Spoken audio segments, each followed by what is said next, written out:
In today's episode of HR Visionaries, we talk to Futurice's Maria. Stay tuned.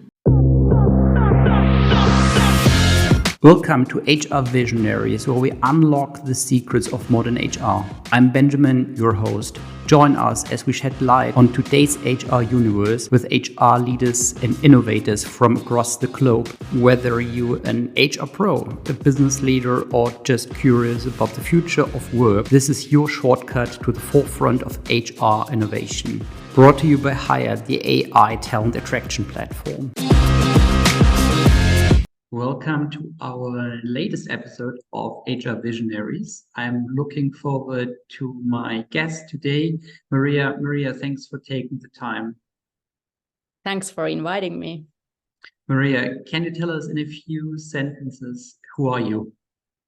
For sure, yes. So Maria is my name. I'm sitting at the moment in Helsinki, Finland, and working for an IT consultancy company called Futurice. So we are a Finnish company, but we do have also offices, UK, Germany, and Stockholm. And yeah, that's maybe not that much about me, but what I'm doing here is that I'm leading our HR operations at Futurice.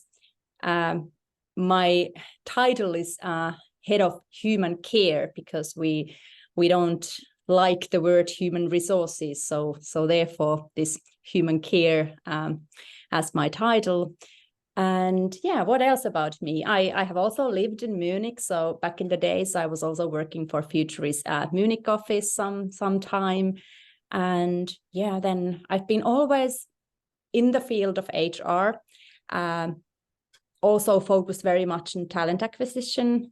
I've been in a consultancy role and then also in these in-house roles. And funny fact is that when I was studying, many of my friends, they were thinking that, okay, maybe I should go for like a HR field or something. And I remember that I said that I'm never going to work in HR. And then I just remember it that like some years back that, okay, that something didn't go as planned, but I'm very happy that I didn't follow my thoughts, what I had when I was a student. Okay, now you definitely to tell us why did you rule out HR or human care, which I really like as a as a replacement for human resources. So you ruled out human care in the first place, and then ended up experiencing your entire career within HR human care. Why this change? Why I changed my thinking? Yeah, well, I think that I didn't know actually that what HR or human care really is about. I thought maybe back in the days that it's very much about like payroll and some like administrative stuff related to the personal stuff. And then I was very interested about like people's behavior, and I actually studied social psychology, so it's very much about that how people behave in groups, and then I also studied organizational psychology during my studies, and then I started my career as a recruiter. I was really kind of like I was curious in my mind. So I was like very curious to know that, okay, what type of people there are and what type of positions and what type of background people have when they are applying certain positions. And then when I worked as a recruitment consultant, I was able to also get to know different industries and different companies. So it was kind of like very interesting place for me to be. And then step by step, I started to understand, okay, that now I'm talking very much with the supervisors and leaders about that what type of people they need in order to be successful there. And then I started to kind of train some supervisors and leaders that, okay, now when you have hired certain talent, that how you should maybe onboard them, how you should like lead the teams and people. And I step by step, I actually understood that I'm actually doing HR work or human care work. And that's how I then ended up where I am at the moment. And of course, this is very much also about administrative stuff, like people really want to get their salaries at the end of the month. So we need to take care of that. We need to make sure that we follow the legislation and so forth. But then it's very much also about that, okay, that how to make sure that people, we get the full potential from the people. We make sure that they are motivated, they get inspiring career opportunities, and how you kind of like create an interesting and attractive environment for people, and then companies and businesses to be successful. But this change from an external consultant for HR, helping in talent acquisition there, into, changing into an internal role. How did the external role prepare you for what you're doing at the moment? I would love to say that I was fully prepared, but that's not true.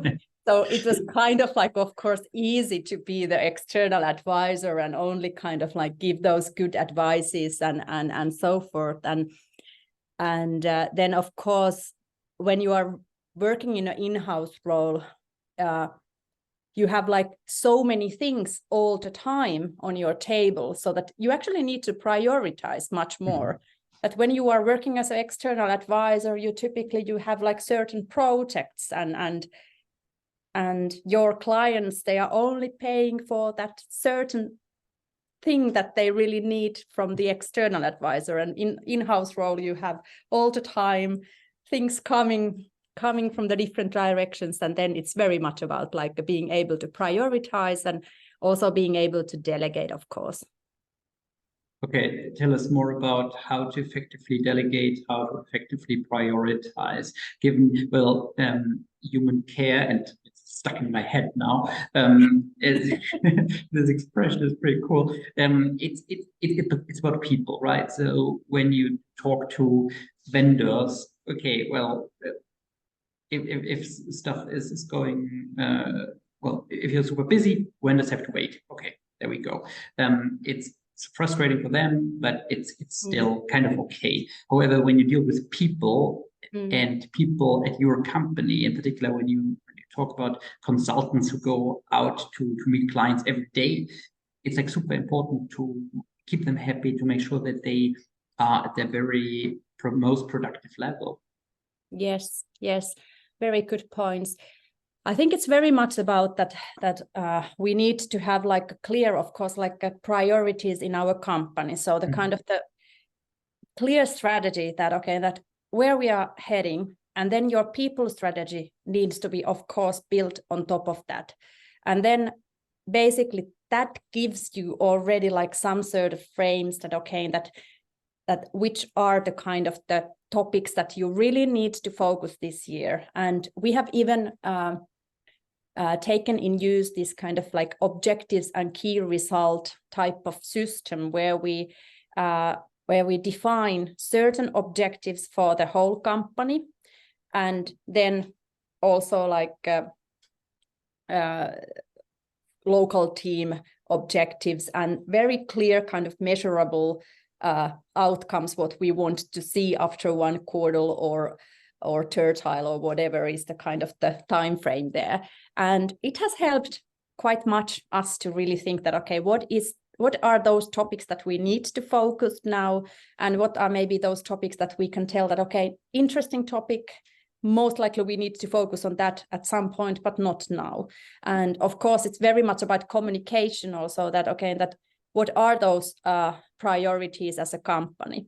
But then, of course, all the time, like there are individuals who do have their own challenges or questions or topics, whatever, and you just can't ignore them and say that, especially like working in human care HR, you can't just like ignore that, okay, sorry, but hey, our strategic goals are something else, so keep your problems. Of course not. I think that here it comes to delegation. So basically you need to have like a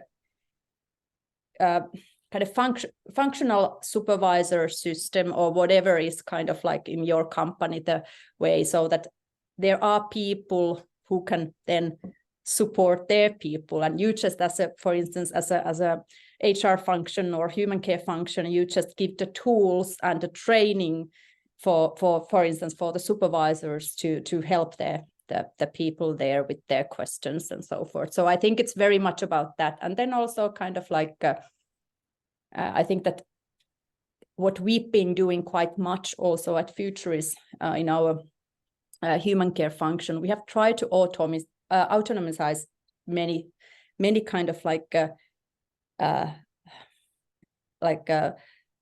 routine tasks, and also like so that they are really kind of user friendly in a way, so that, for instance, when someone is when we are hiring someone is like signing the employment contract, there will automatically come like some messages, calendar invitations, onboarding sessions, and you feel that, okay, this is very kind of personal that I get these messages. Actually, they are kind of like a run through one system we have in use, but it's very kind of, people really like it because it's really, they get a feeling that, okay, I have everything here in order, and I don't have to be like sitting on my own and thinking that, okay, what happens next and so forth. And then at HC team, human care team, it's of course very, very easy for us because we just push the button and things are working. Okay, of course, it's not that easy, but in theory. In theory, indeed. And you also mentioned that, vision, values at the very, very top are super important. How did you implement this in a way that everyone is part of the same mission, can share the same vision? Yeah. I think it starts very much from the recruitment. I would actually say that already in those discussions, we call it like culture interview, which is an interview where we really go through the kind of like a futurist ways of working, our values, our culture, so that we give enough information for the candidate about the working environment and the ways of working we have. And then, of course, we can also evaluate if this could be a great match.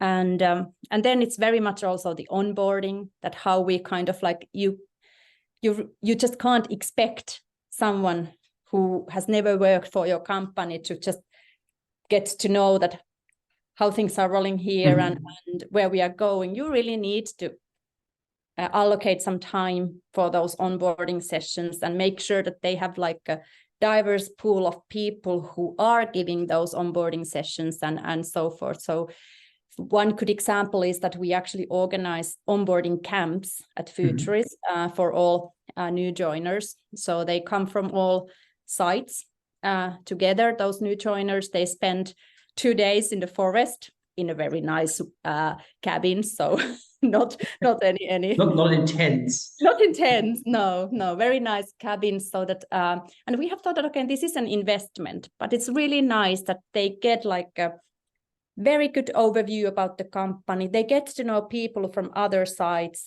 not only new joiners, because there are also kind of the old futuricians to giving certain onboarding sessions there.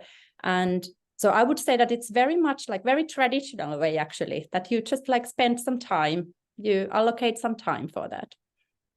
How did you come up with this idea of having onboarding camp in the forest? No, it was actually one of our employees who was attending onboarding sessions at Futurice some years back, maybe 5 to 10 years ago. I don't remember correctly, maybe 5 years ago or something. And back in the days, we had quite like a boring onboarding session. So we were just sitting in some meeting rooms, and old futuricians just came in and explained something about that. Okay, this is about how we work with clients, and this is about our offering and so forth. And then the person thought that, okay, yeah, this is insightful, but we could do this in a different way. And at Futurice, we really kind of encourage people to just if they get on something that, hey, we should improve something. So we are super happy if someone takes the initiative And this person like really took the initiative and then presented the idea that, hey, why don't we have these onboarding sessions as the onboarding camp, so that we go somewhere out of the normal office setup. We actually prepare our meals there together. And yeah, that was a brilliant idea. We put that in use, and everybody, I would say that everybody is like very much liking these camps. Well, also a cool idea for a Finnish company in particular, given Finland is so rich in wood and trees, right? Yes, so that's also kind of, it's nice to be there in the middle of beautiful nature. You just mentioned that it's very important for you that, well, everyone's empowered to well, bring on new ideas, to develop new ideas. How could you establish, or how did you establish such a system, or such a how to establish, well, these values of empowerment? Yeah, good question. Actually, I think it was already like back in the days, like over 20 years ago, when Futurice was founded. It was something that our founders really wanted to have. That we have, they said that, okay, that our kind of like belief of people, or is that we want to believe that people are smart and they have good intentions, and they wanted to kind of like build up the company culture on top of that thought. And it means basically that you only hire smart people, you hire people you trust, and then you really need to also show that you trust them. And you give the freedom for them to do also decisions, if they only take into account like all those kind of like important aspects, what you always need to do when you do decisions. You need to think about other people also, you need to think about clients, of course, you need to think about the numbers, and then you need to think also about the world around you. So we are not, even though we are a company and very much focused, of course, here, like our clients and our employees, but we are not in a vacuum, we are in a society, so you also need to take that into account. So we wanted to give people kind of like this decision-making model and freedom to do decisions, and also trust that they do smart decisions. And typically when you give people freedom and responsibility, they are carrying that well. And of course, in order to make good decisions, you need to get information. And therefore we have also value transparency. So we try to kind of like be as transparent as we can. So we share the financial information for our people, so that they know that, okay, that how much money is coming in and out, and then also many kind of like decisions what we have done. So we try to kind of share all the kind of like arguments behind them, and people have access to many folders where they can search information. So that's maybe kind of the whole kind of the system we have created. So we have those 4 values, like as said, that the transparency is the one, but then trust is another one. And then we have also continuous improvement. So we encourage people to actively improve things around them. And then also we have like a 4th value, which is caring, or care.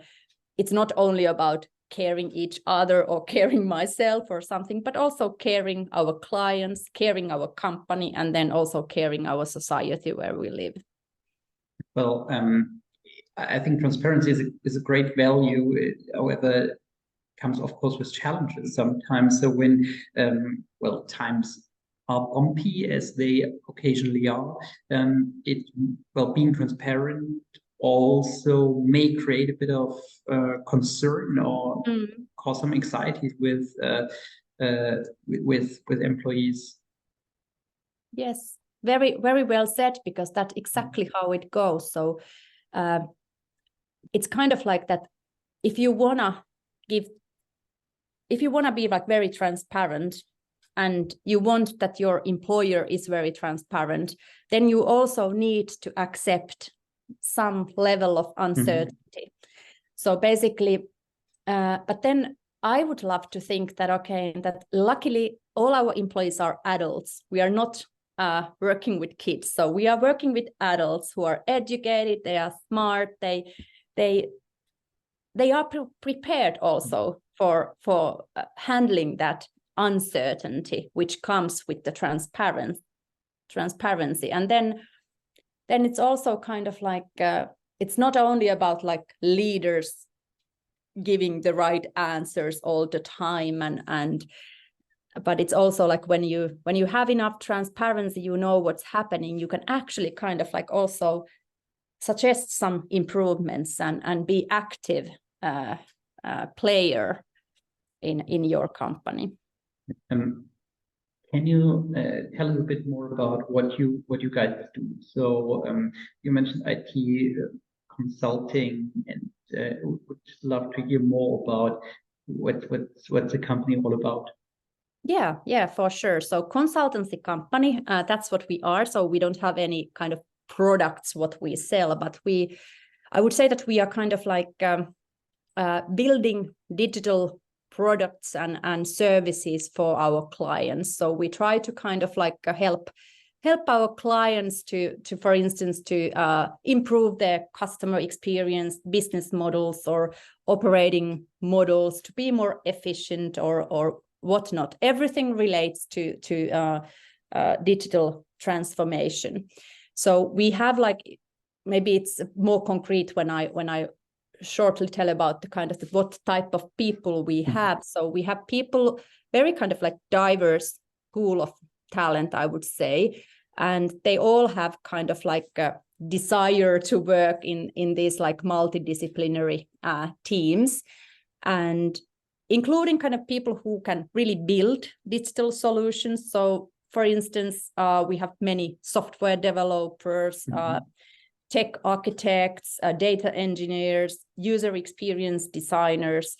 And then we have a talent who with capabilities in business and strategy, consulting, organizational design, and cultural transformations. Because when you are doing, for instance, some like building some digital products or making some like improving some operating models or something, typically that involves also, for instance, cultural transformation, or some like organizational design. So that's what we do. And well, sorry, I interrupted you. No, nothing. Just go ahead. Okay. So it means that, well, you work with clients not just on a technical level, but more on it's a rather comprehensive approach that you guys take. Yes. So as said, that very kind of like it's we can build things, so we have that capabilities, but then we also have like capabilities to really discuss with our clients that, okay, and that about the kind of like a strategic and cultural aspects of some like digital transformations, what they are doing. Can you give us a bit of an overview who works for you guys? So who is what's your main target group to acquire? So you mean kind of like the typical Futurice employee, or exactly. So the typical employees, and well, since you offer a comprehensive consulting solution, it's probably more than just developers. Yes. So yes, I would say that we have tech in our heart. So I would say that most of our employees, they have like very deep technical background. So they have worked as software developers, for instance, or data engineers, or tech advisors, or architects, and so forth. But then we do have also like many service designers, user interface and experience designers. Then we have people who have like more kind of like management consulting background. So they have maybe worked for some like a strategy consulting company. So that's that's in a nutshell our capabilities. I would say that we were just doing our strategic talent plan, and we mapped our kind of like a critical capabilities, maybe not that much roles, but the capabilities. And I would say that it was quite a comprehensive system of different capabilities we have. So that means that we have very diverse pool of people here also, like with different backgrounds. And of course, the industry knowledge is something that is, of course, in a consultancy company very much needed. So we have some people who have, for instance, deep understanding about health or public sector companies, or then from the heavy industry background, or then from the P2C markets and so forth. So it's also like giving nice addition to our multidisciplinary teams. Well, since you are in quite a number of countries, however, a Finnish company by heart, what are your hiring and talent acquisition strategies in the countries you're active in? Yeah, of course, like we are hiring for the country and for the site. So we do believe that it's important that people are also able to work on site, seeing each other face to face, being also able to be there with our clients. Well, that may want to speak in their native language, perhaps. Yes, but then also, like, of course, it's for us, it would be very, because our official language is English. We have like very multinational talent at Futurice, and it means that we have also, for instance, in Finland, I don't even remember at the moment, but I think that around is like 25 different nationalities working for our Helsinki office, for instance, at the moment. So of course, like certain companies, they might not be yet that used to use English as their professional language there. So then, of course, like it requires quite much from them to kind of accept that the consultant working for them or consultants working for them are actually speaking English. So of course, I think it's a bit like a learning journey also for our clients to get used to that okay, that more and more you might need to be able to also change your working language need basis into English. So I think this is something which is like every consultancy company, I think, in the Europe, for instance, is a little bit like struggling with this language skill topic, as of course the each of the consultancy company, I think they are also struggling at the moment a little bit about that, how to find the best talent.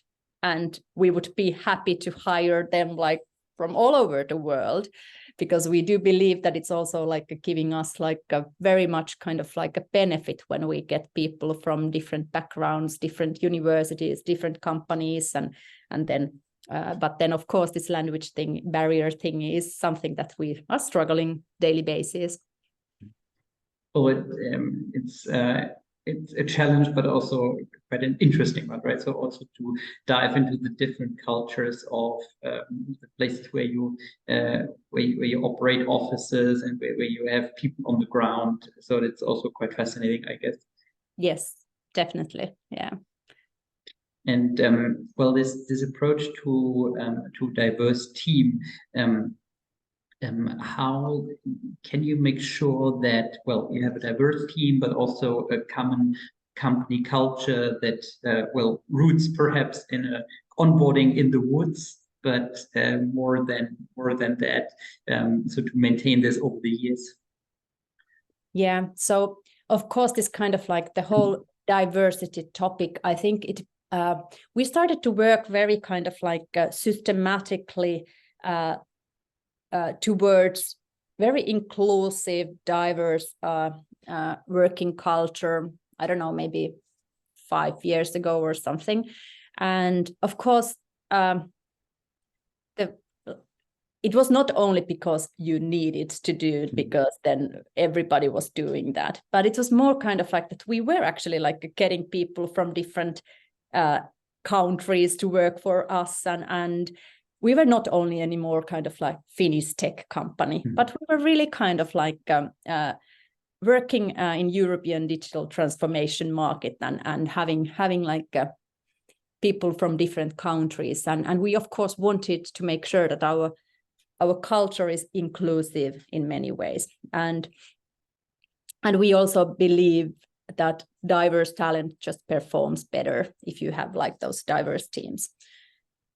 And so we started to work quite systematically in the area of diversity, equity, and inclusion. And of course, the first thing was to kind of like sort of like do the internal audit into our own ways of working and processes and leadership skills and recruitment and all those processes what you have in place in your company.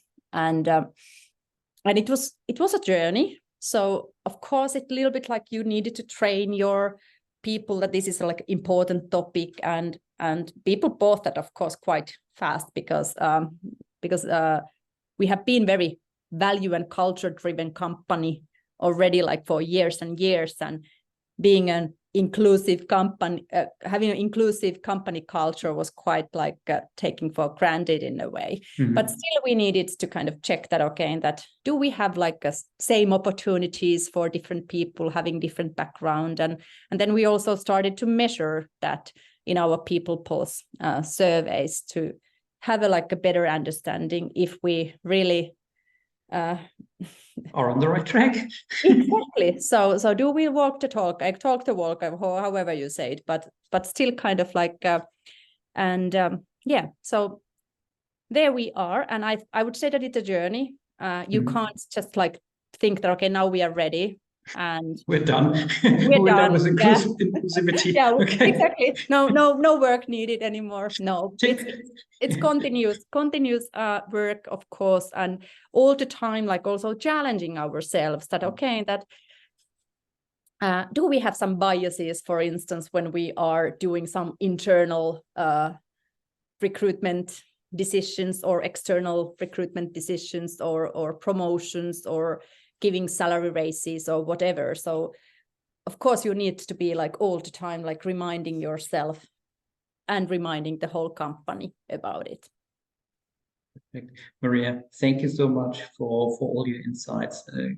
Greatly appreciated you being the first Finnish company on HR Visionaries. Thanks a lot. It was great talking to you. Thanks a lot. It was a pleasure to be here and talk about my favorite topics. Amazing. And guys, thanks a lot for listening in. Perhaps the term of human care is something that will resonate for many people for many years. Take care and goodbye.